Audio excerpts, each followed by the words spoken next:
En la sesión del día de ayer, como les comentaba hace un momento, únicamente fue un ejercicio rápido para poder entender cómo es que se forma la matriz de rigidez global del sistema. Entonces decíamos que para un sistema donde se comporta de manera unidimensional, esto quiere decir que el grado de libertad que va a tener cada nodo va a ser 1. En otras palabras, cada nodo que yo define en el problema que quiero resolver solamente se va a desplazar en una dirección, ya sea en X, en Y o en Z, pero solamente lo puedo hacer solamente en un eje o en una dirección. ¿Ok? Ahora, decíamos que si el comportamiento del material en la pieza que estoy analizando se comporta en la región elástica de ese material, entonces esa pieza se va a comportar como un resorte. Y eso quiere decir que cuando yo aplico una fuerza, entonces esa sección de la pieza que voy a analizar se va a deformar elásticamente y cuando yo retire la fuerza va a regresar a su posición inicial. Entonces, en este ejemplo que vamos a analizar el día de hoy, podemos ver que tenemos dos resortes. Uno de ellos tiene una rigidez de 50 libras entre pulgada y el otro resorte tiene una rigidez de 75 libras entre pulgada. Analizando los conceptos de la sesión pasada, yo sé que este valor que tengo aquí de 50 y de 75 está en función de 3 parámetros. Está en función del área, está en función del módulo de elasticidad y de la longitud. Entonces, tanto el área como la longitud son parámetros geométricos de la pieza a analizar. Y el parámetro E es exclusivo del tipo de material con el que está hecho esa pieza. Entonces, por lo pronto en este ejemplo, no nos vamos a meter en cuanto a la forma y al tipo de material. Únicamente yo sé que la rigidez de cada uno de estos dos resortes tiene 50 y 75 y eso me indica que cada resorte me representa una sección diferente en cada, repito, ese valor, como son diferentes, me indica que la pieza general que voy a analizar está compuesta de dos partes, porque tenemos valores distintos. Y hasta aquí yo no sé si son distintos en material, si son distintos en área o si son distintos en longitud. ¿Ok? No me importa. A mí lo que me importa es aplicar una vez más el concepto de ensamblaje de la matriz de rigidez para después, de acuerdo a las condiciones de frontera que tengo en el problema, yo poder definir desplazamientos. ¿Ok? Entonces, vamos a empezar con lo aprendido en la sesión pasada. Si ustedes recuerdan, hay un primer paso para definir lo que viene siendo la matriz de rigidez global. Y ese primer paso es definir las coordenadas locales y globales. Entonces, de forma así rápida, decimos que como es un problema unidimensional, esto quiere decir que todos los nodos en el sistema a analizar solamente se van a desplazar en el eje X en este caso. Entonces vamos a poner aquí que la coordenada global y la coordenada local ambos coinciden. Y sabemos que la coordenada local la representamos con la X minúscula y la coordenada global con la X mayúscula. Entonces, ese es el paso número 1. El paso número 2 es definir la cantidad de nodos y de elementos. Entonces, aquí no hay ninguna dificultad. aquí vemos claramente que aquí tenemos un nodo, aquí tenemos otro nodo y aquí tenemos un tercer nodo. Y los elementos que vamos a analizar, también aquí podemos verlo muy claro. Y este resorte de 50 libras entre pulgadas va a ser mi primer elemento. Y el siguiente resorte va a ser mi segundo elemento. ¿Ok? Entonces ya aquí ya definimos el paso número 2 en este proceso. El siguiente paso es definir la tabla de conectividad. Entonces aquí vamos a ponerlo, tabla de conectividad. Elemento 1. En el elemento 1, si nosotros separamos los resortes, entonces el elemento 1 y 2 corresponden exactamente los locales con los globales.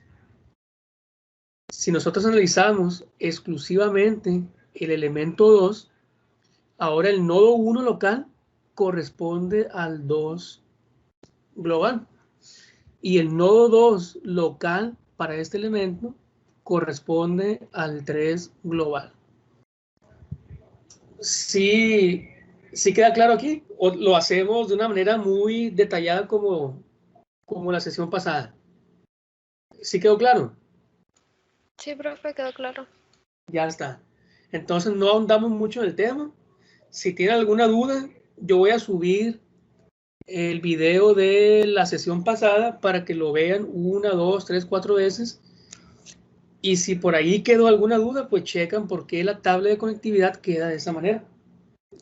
Ahora sí, vamos a definir las rigideces o las matrices de rigidez local de cada uno de los elementos.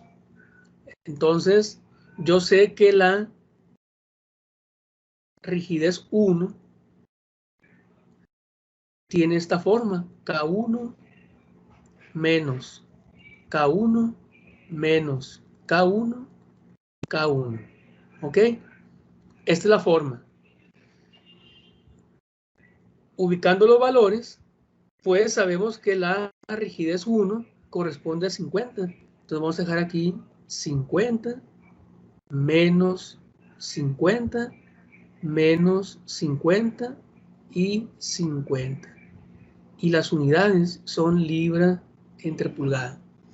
Entonces, esta va a ser la rigidez o la matriz de rigidez local 1. Y nos pasamos para hacer el cálculo de la matriz de rigidez local 2. Aquí tenemos ahora K2 menos K2 menos K2 y K2. Y esto va a ser igual a 75 menos 75 menos 75 y 75. Y las unidades son libras entre pulgada. Y esto que yo tengo aquí es la matriz de rigidez local número 2. Y ahora, como ya tenemos las dos matrices independientes, el siguiente paso y último para este proceso o para este procedimiento de encontrar la matriz de rigidez global, pues ahora va a ser ensamblar la matriz global. ¿Y la matriz de cuánto va a ser? Ya sabemos que si la matriz va a depender del orden o de la cantidad de nodos que tengamos en el sistema. Y como tenemos 3 nodos, entonces la matriz global va a ser una matriz de 3 por 3. Entonces, aquí tenemos, de acuerdo a la tabla de conectividad, este es 1, 2, 1, 2. Este es 2, 3, 2, 3. Entonces ya empezamos con las ubicaciones. 1, 1. Aquí ponemos 50. Y listo. 2, 1. 2, 1 menos 50. Y tenemos este listo. 1, 2. 1, 2 menos 50. Y tenemos este listo. 2, 2. Aquí tenemos 50. Tenemos este listo. Nos pasamos a la matriz local 2. 2, 2 más 75. Y tenemos listo este término. 3, 2 menos 75. Y tenemos listo ese término. 2, 3 menos 75. Y por último 3, 3, 75. Entonces, esto nos da como resultado final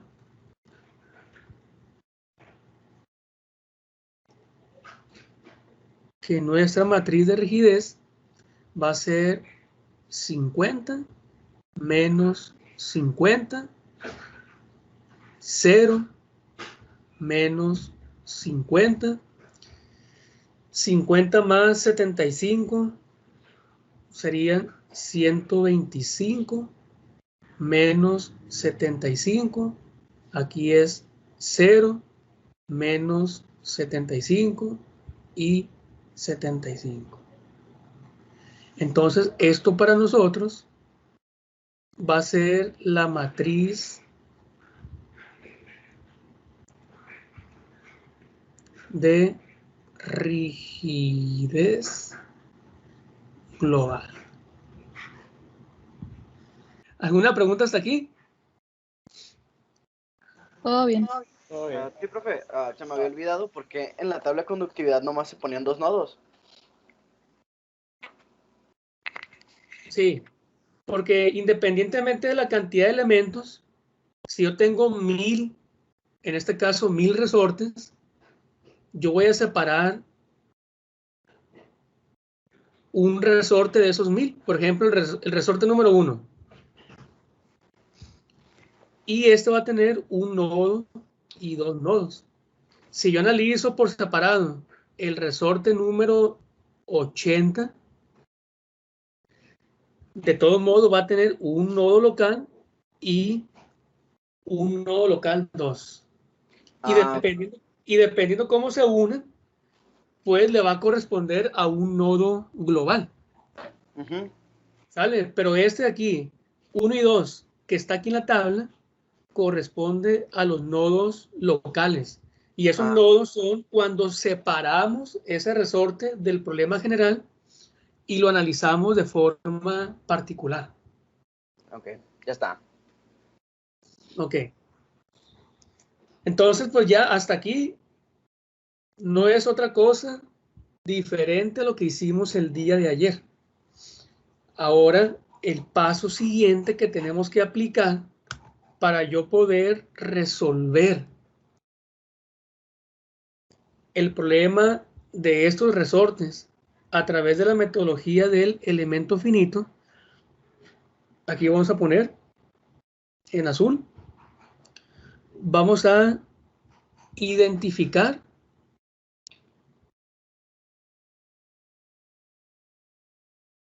los vectores de carga y desplazamiento. Eso es lo que tenemos que hacer. Ahora, ¿esto de dónde viene?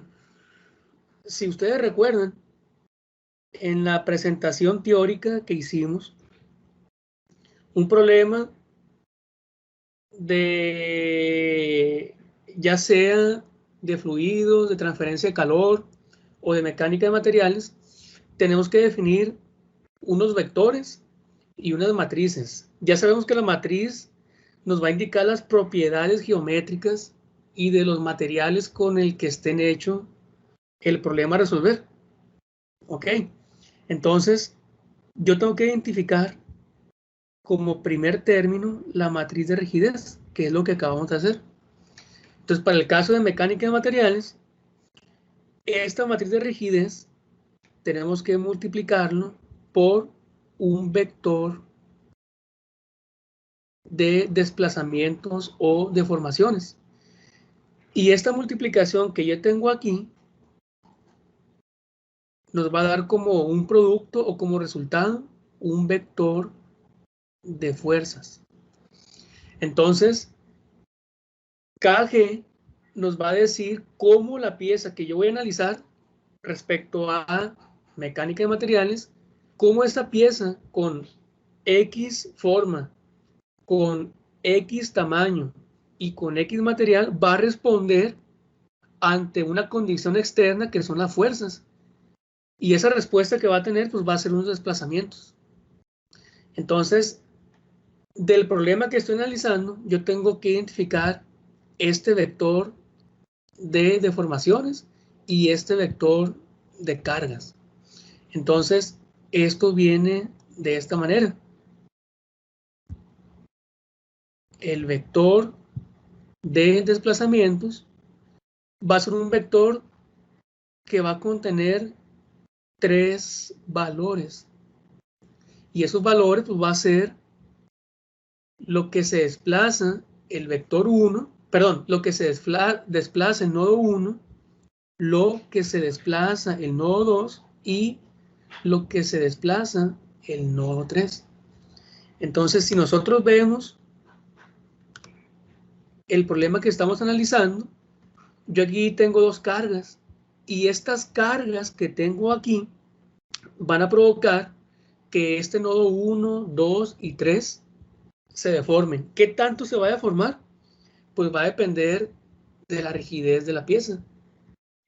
Si esa rigidez es muy grande, entonces esta carga puede producir desplazamientos muy pequeños. O si esta rigidez es muy pequeña, esta carga puede producir desplazamientos grandes. ¿Ok? Entonces, como tengo 3 nodos, entonces cada nodo se va a desplazar con cierta magnitud, U1, U2 y U3. Y exactamente lo mismo va a pasar con el vector de fuerzas. Yo aquí tengo un nodo 1, entonces ese nodo 1 pues va a tener una fuerza 1. Yo tengo un nodo 2, por lo tanto un nodo 2, una fuerza 2. Tengo un nodo 3 y se le puede aplicar una fuerza 3. Entonces, ya tenemos de forma global cuáles van a ser los vectores de deformación y de fuerza. Ahora, yo no sé cuánto vale U1, U2, U3, F1, F2 y F3. Yo no sé cuánto valen. Pero si yo veo el problema, hay unas condiciones iniciales.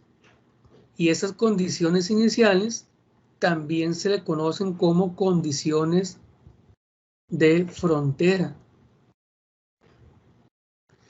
Entonces, analizamos primero los desplazamientos. Si yo veo este problema,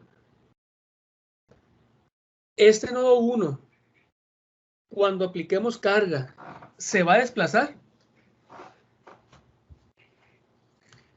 Como este nodo está pegado a la pared y está rígidamente unido, entonces decimos que este nodo 1 por ningún motivo se va a desplazar.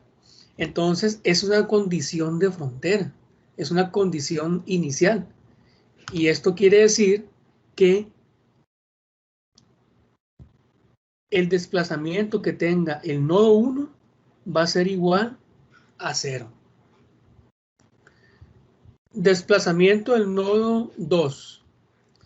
De la misma manera, si volteamos al problema, vemos que cuando apliquemos esta carga y esta carga, el nodo 2 y el nodo 3 sí se van a desplazar. ¿Ok? Entonces, el nodo 2 sí va a tener un desplazamiento y esto hay que encontrarlo. De igual manera, yo tengo que el nodo 3 se va a desplazar y es un valor que desconocemos, pero que sí va a tener un valor. Ahora, ¿qué va a pasar con las fuerzas? La fuerza 1, si vemos aquí en el problema, ¿va a tener un valor o va a ser 0? Pregunta para ustedes. F1, que viene siendo la fuerza que se va a desarrollar en el nodo 1. Cuando apliquemos las cargas, F1 va a ser 0 o va a tener un valor. Sí, va a tener valor. Va a tener un valor. ¿Sale? Entonces, aquí vamos a decir que F1 va a tener un valor. ¿Qué va a pasar con la fuerza en el nodo 2 y la fuerza en el nodo 3? Vemos el problema y nos damos cuenta que efectivamente aquí tenemos unas fuerzas. Y en cada nodo se aplica una fuerza de 75 libras. Entonces, esas van a ser las condiciones iniciales del problema. Y bajo esas condiciones, vamos a desarrollar esta representación matricial del problema de elemento finito. Entonces, aquí tenemos, bueno, vamos a poner así grande, ¿no? KG, U1, U2, U3, y esto va a ser F1, F2 y F3. Esto es de forma general, pero si ya metemos los valores, entonces aquí va a ser 50 menos 50, 0 menos 50, aquí 125, ¿verdad? 125 menos 75, 0 menos 75 y 75. Unidades, libras entre pulgadas. Y esta matriz se multiplica por un vector de desplazamientos. U1 es igual a 0. U2 es un valor que desconozco. U3 es un valor que desconozco. Y esto va a ser igual a un vector de fuerzas.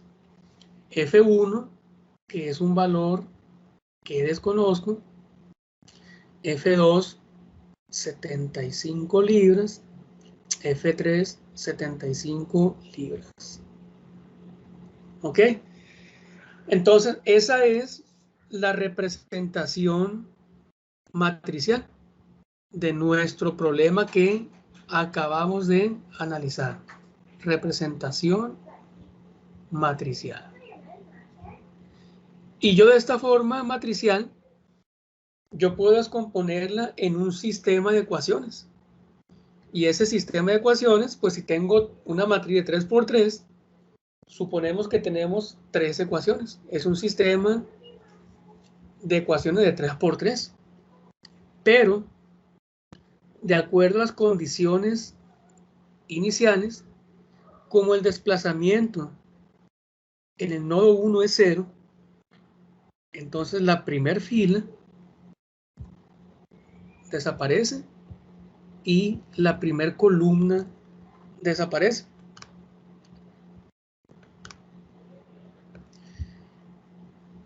Y eso nos da como resultado que tenemos dos ecuaciones disponibles para resolver dos incógnitas. Entonces el sistema tiene solución. Entonces, ¿cómo lo hacemos aquí? Fíjense, 125 por U2. 125 por U2. Y las unidades, aquí tenemos libras entre pulgadas.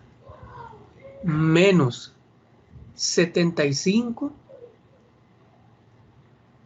por U3. Y de igual manera, las unidades son libras entre pulgadas.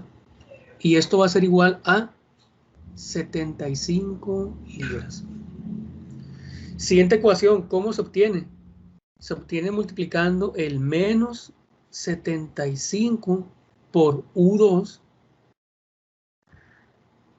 Tenemos libras entre pulgadas más 75 por U3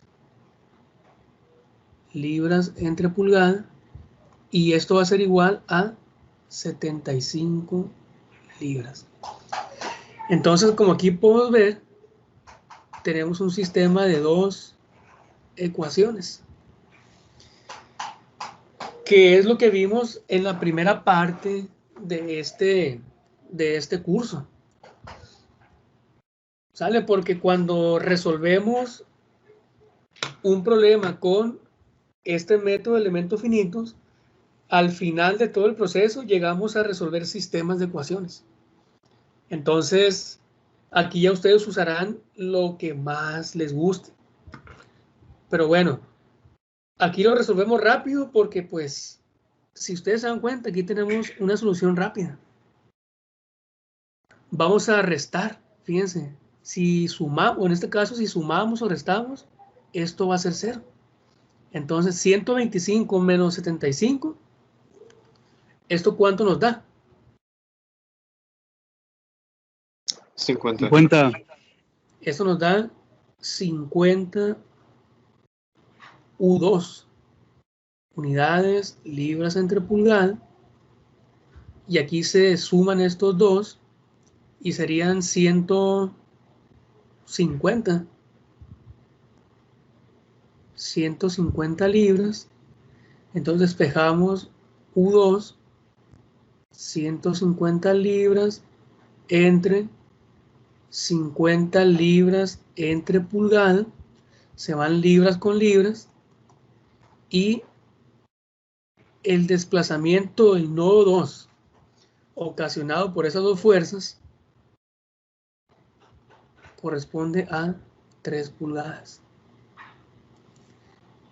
Y si sustituimos U2 en cualquier ecuación, en este caso en ecuación 1, sería 125 libras entre pulgadas por lo que vale U2, 3 pulgadas, menos 75 U3. Las unidades son libras entre pulgadas y esto es igual a 75 libras. Entonces, si ustedes me hacen el favor de despejar U3, ¿cuánto nos da? 4 pulgadas. 4 pulgadas. ¿Ok? Entonces, con esto, yo me doy cuenta que cuando aplicamos dos fuerzas de la misma magnitud en el nodo 2 y 3, el nodo 2 se va a desplazar 3 pulgadas a la derecha y el nodo 3 se va a desplazar 4.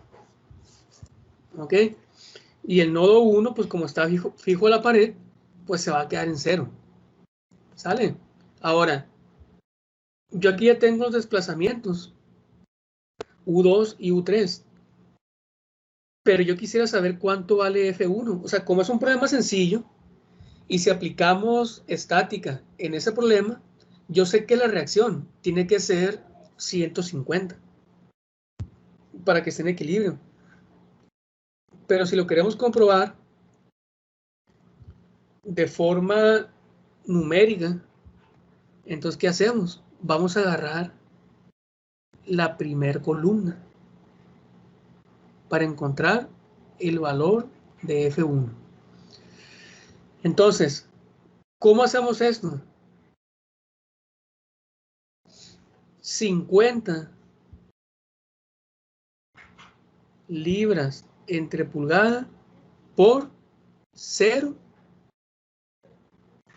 menos 50 libras entre pulgada por U2.